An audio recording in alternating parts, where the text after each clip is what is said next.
Hi there, this is your friend Anna, and the question that I've been getting the most from all of my friends is what are we wearing? This age old question isn't just about choosing an outfit, it's about choosing how we present ourselves to the world. I created the I Want Her Shoes podcast to dive deep into what it means to dress with intention, whether you're heading to a council meeting or just having a casual day out with your family. Join the conversation as we explore the power of personal style and the decisions that shape our public personas. Put on your favorite pair of shoes and step into my closet.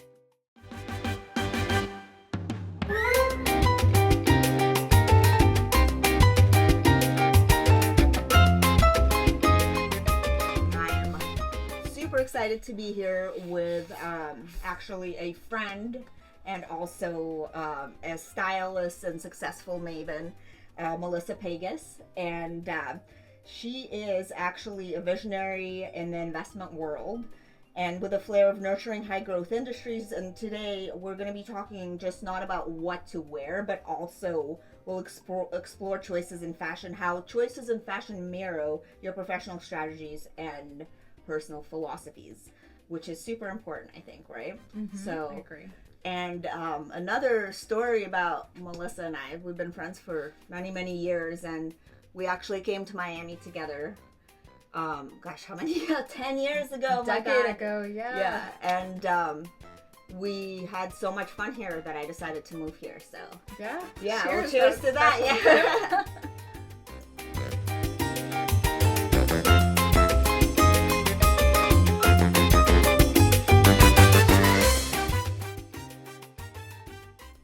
Do you know what that is now?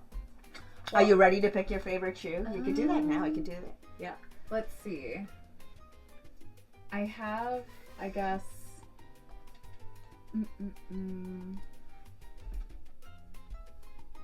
I think it's these two. You can have more than one. Yeah.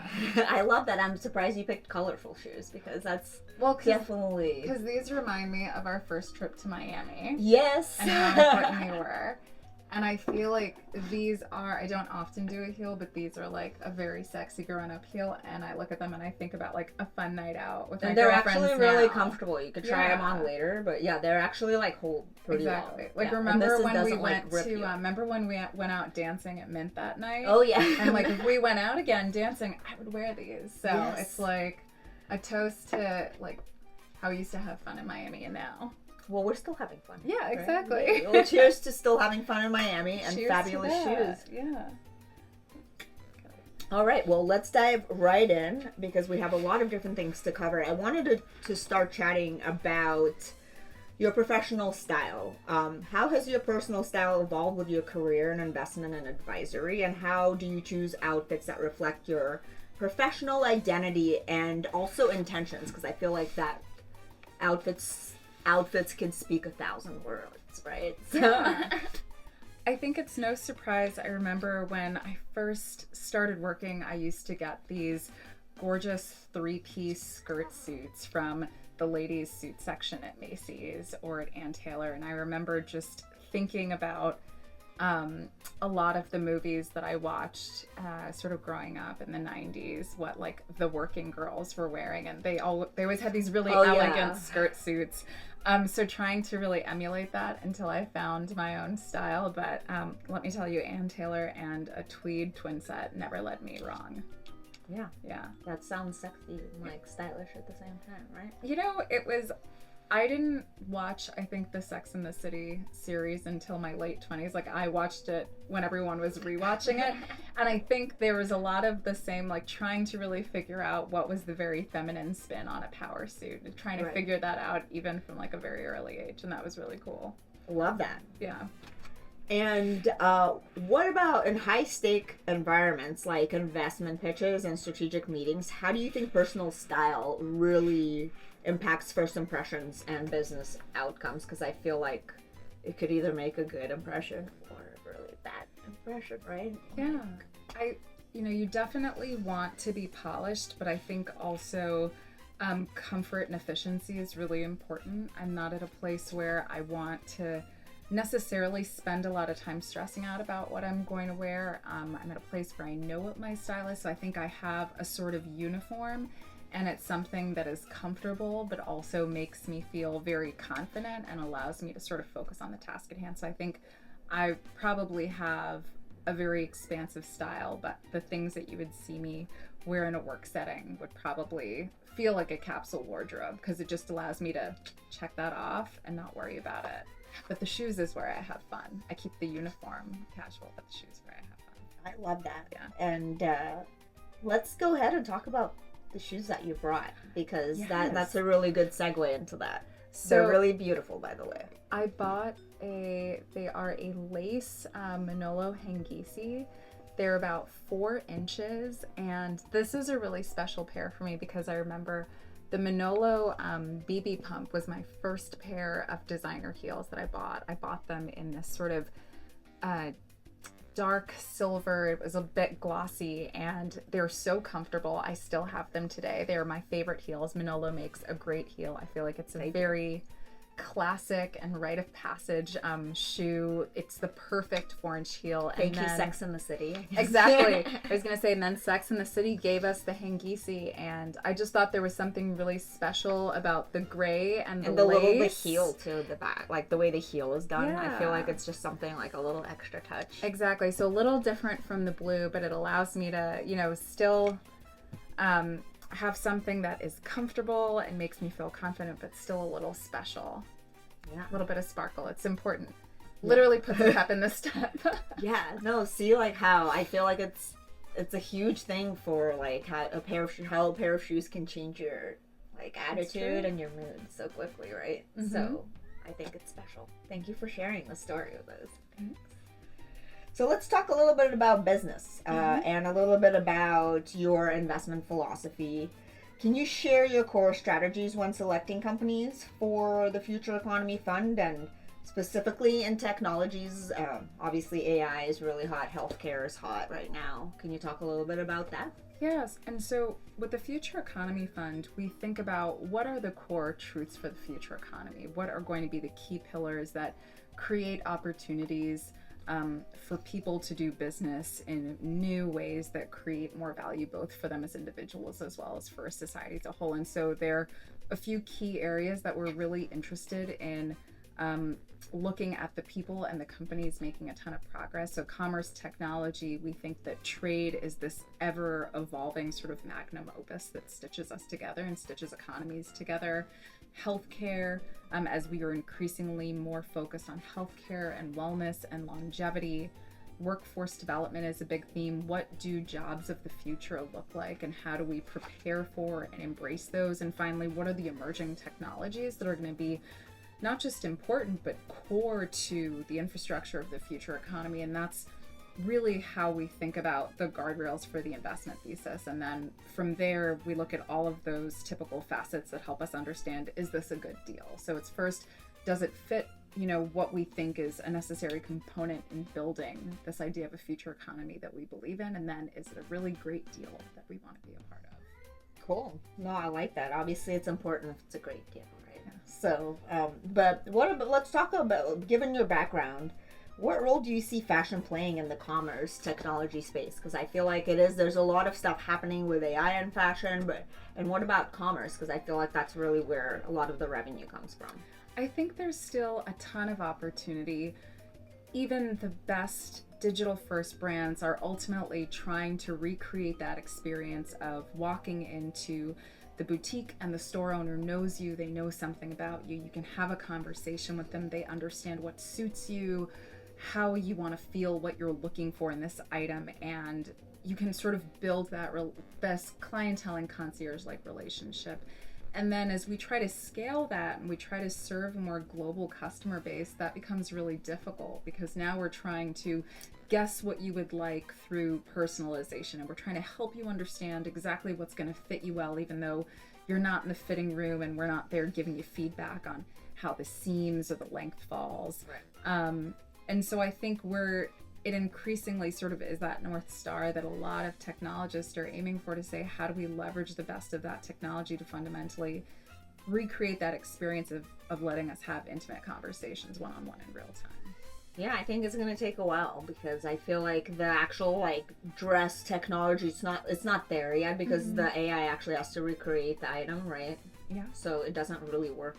I mean, it works, but ish, right? Like, so I feel like when they figure it out, and then with the emotional piece of it, you have to train your AI to, you know, like understand your needs and hey, we'll see what happens next, right?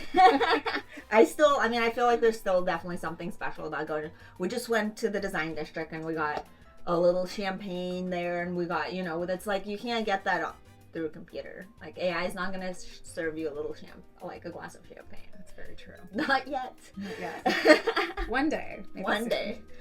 All right, let's talk a little bit about leadership. And as a leader at the Future Economy Fund and Realtor Labs, how do you mentor companies in aligning their market strategies with their brand identities, which is, I feel like, a crucial thing for success for business? Yeah. You know, it's true for brands, whether your customer is the individual consumer or a company on the other side. Ultimately, people buy from people, and ultimately we vote with our dollars, and our dollars represent the things that we believe and the values that we have. And so I always, you know, remind founders that planning for scale is great, but in the early stages, when you're thinking about product market fit, when you're launching a new product, when you're really trying to understand the voice of the customer, really lean into those anecdotes, because ultimately it's the story of why you founded the company. It's the story of who the leaders are. It's the story of what the company culture is that sometimes factors into the customer's sort of buying decision in addition to, you know, the product requirements or product quality. Yeah. Well, that's a great answer. Thank you so much for sharing. And how do you use your personal branding and style to enhance your visibility and influence in the investor community? Because it's very male dominated, as everybody knows. So I think what's really interesting about the investment community is that everyone has a thesis. So, right, they have this vision of a future by helping companies be successful, and they really believe in that. And that means that they have these very strongly held sort of particular views, and those sorts of people tend to have very strong views about other things like fashion. And so I think man or woman, we get to see a lot of really cool senses of style. I mean, I'm headed to South by Southwest shortly, and I'm excited to, you know, it's our sort of own red carpet. And I think that's part of the fun of it, figuring out how do I show up in my own individual way. You know, I have a distinct thesis, I have a distinct perspective. I'm also allowed to have a distinct sort of aesthetic and fashion sense. And that's really fun and something that I think we celebrate overall. Speaking of South by Southwest, what do you think people are going to be wearing there? Or what, if you're thinking about going, what should you be packing there? It is for sure probably a little warmer there than it is in the Northeast and on the East Coast. So I think we're going to see lots of denim. We're going to see lots of comfy footwear for walking around because there's so much to see and do, and maybe even a little suede and fringe because that's really cowboy, in this maybe season. a little cowboy boot action. Maybe. Yeah, you're gonna bring your cowboy boots out. I think I will. You should. Yeah. Yeah, I feel like that's the easiest thing because it's kind of comfortable. I mean, I feel like they should be comfortable. Yeah. Right. Exactly. It's like an all-season and staple. The fringe is. I feel like that's always also very timeless and exactly. such. Yeah. Especially very in right now too. Oh yeah. Yeah. I feel like Beyonce brought back like the whole Western vibe. I mean, yeah. Like I feel and Taylor Swift has it a little bit too. She has cowboy boots on a lot of the time too. So go get some cowboy boots. All right, let's talk a little bit about community and with your board roles and including Entrepreneurs Across Borders, how do you integrate your professional expertise with your commitment to community development, which I feel like, I mean, it's very important. Yeah, there are two ways of looking at any task at hand. You can go really fast or you can go together. And I think that my nonprofit board responsibilities sort of allow me to leverage the best of both of those worlds. So it's how do we think about achieving goals sort of through multiple facets. We're looking for multiple areas of impact. We also need to think about activities and programming that are sustainable And also, how do we make sure that we're incorporating the views of multiple stakeholders? Because ultimately, the role of a nonprofit is there to be of service to others. And so for me, that I think is just such an awesome experience and just constant reminder of the importance of community and how wonderful those wins can be when we take a really collaborative approach to it. No, that's awesome. No, I mean, that's awesome. Thanks for doing that and sharing that. And looking back over your career, how have your personal experience and challenges shaped your approach to business and personal growth? That's a really great question. I think it's always reminded me that any business problem on paper is probably very simple and easy to solve, and the reality of dealing with humans adds, I think, a really beautiful layer of complexity to it. And so, there's the pragmatic approach to business efficiency, and I think there's always the challenge of leadership and rising to meet the test of great leadership, and sort of the balancing of those two is something that I try to keep top of mind. That's a great answer. And can you discuss a time when your choice of attire played a significant role in professional setting, or a pivotal career moment, if there is one? I always remember fondly at the end of every accelerator program that I ran at Techstar, sort of the demo day being this big celebratory moment, and probably the same way that you would plan what you were going to wear for, your big graduation or a big job interview. I can sort of remember every class. I distinctly remember that final moment of standing on stage with all of the founders when we take that final picture. And I think when I look at some of those items in the closet, like a blazer, a pair of slacks, it sort of brings back those memories, and I get all of that joy all over again. Yeah. So absolutely. That's awesome. No, that's, again, the emotional connection to this, the fashion that we have. And it really does. The last question is fun. Top trend or trends that should never come back. I know everything comes back, but which ones do you hate the most? Oh, goodness. The skinny jean, the low rise. Yeah. Those are, yes, the skinny low rise jean. I hope that never comes back. Yeah. Yeah. Just for, it was a look, but it was not comfortable. And I so much prefer a higher rise and a looser silhouette. Anything else? I mean, goodness.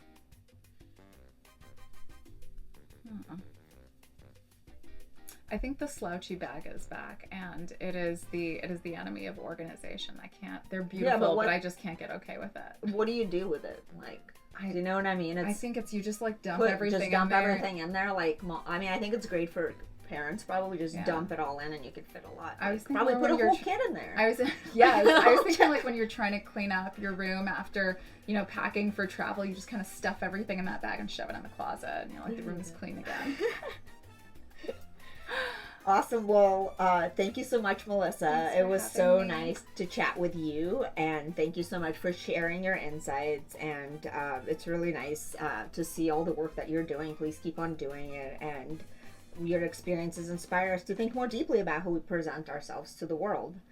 And I have another little fun thing about this or that, so let's go through that before we finish. Okay. Blazer or bomber jacket? Ooh, bomber jacket. Heels or flats? Flats. I love a good ballet flat. Smartwatch or traditional watch? Traditional watch.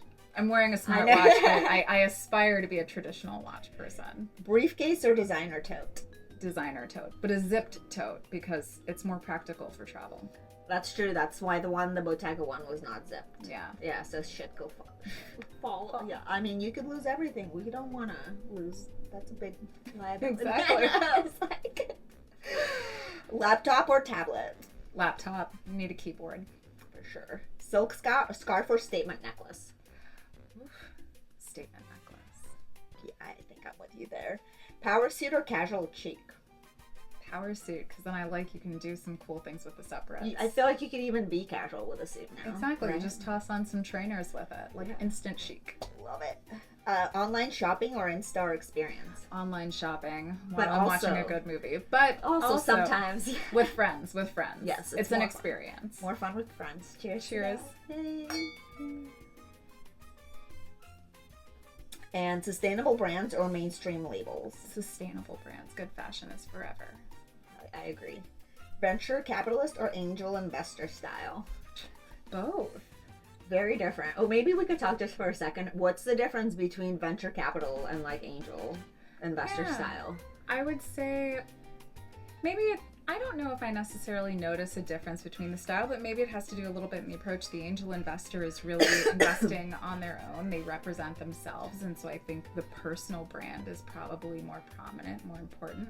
Whereas on the VC side, you're typically investing on behalf of and representing a fund. And so I think there's the balance between you as a member and participant in that fund, as well as the brand and ethos of the fund that you're investing on behalf of. So, you know, they're both very fun though. Yeah, I feel like, I mean, mostly the women dress up, I feel like, not the men as much, right? I mean, good fashion. I'm here for it. Yes. Well, thank you so much, Mel. This is all I have, and it was so much fun to talk to you. We'll have to have you back. Please, yes. And thank you so much for watching, and we'll see you next time. Bye.